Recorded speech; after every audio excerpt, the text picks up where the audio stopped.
बंधुगण महामारी corona virus व्यापीबा परे प्राय सबु देश बंद हो जाइछि।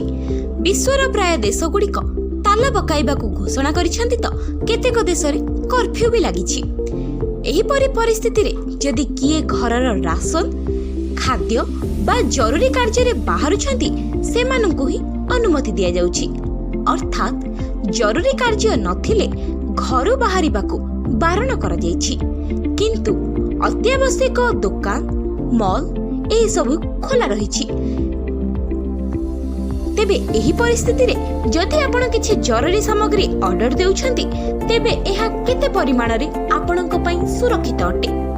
मॉल जाई किनिबा अपेक्षा घर को होम डिलीवरी जोगे ऑर्डर करिबा उचित रही थाए, किंतु एहा नुहे जे एथिरे कोनोसी विपद नाही। जेतेबेले किछि डिलीवरी आपणक पाखरे पहुंचे एहा अनेकंक हाथ रे देई आस्थाय। एहा परे जेउ गाड़ी रे एही पार्सल आसुची से गाड़ी केते परिष्कार ताहा मध्ये एक समस्या अटे। तेबे कोरोना संक्रमण समय रे जेते सुरक्षित रहिबे सेतिके आपणकु फायदा अटे।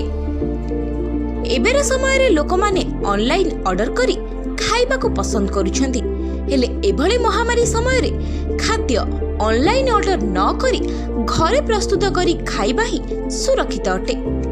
किंतु जदि आपण खाद्य ऑर्डर करूछंती तेबे ताहार पार्सल मध्य केते हाथ देई आसुथिबो ताहा आपणकु ही जणा नाही। एभली परिस्थिति रे खाद्य घर को आसीबा परे खाद्यर पार्सल खोली खाद्य को एक पात्र रे ढाळंतु। एहा परे संगे संगे उक्त पार्सल को डस्टबिन ने फोपाडंतु।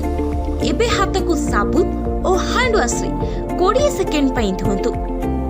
एहा परे आपण जेउ खाद्य को ऑर्डर करथिले सेही खाद्य को ग्रहण करि परिबे। एही बळी परिस्थिति रे ठंडा खाद्य खाइबा अपेक्षा सतेज खाद्य खांतु। वीडियो आपण मानको किपरि लागिला ताहा आपण मते कमेंट बॉक्स रे निश्चित जणाइबे। जदि आपनको ए वीडियोटी भलो लागि थाए तेबे ए वीडियो को गोटिए लाइक देबे एवं एही भली सब नुआ नुआ वीडियो पाइबा पई मो चैनल को सब्सक्राइब करिवे। Stay fit and stay healthy. Bureau report GNK TV।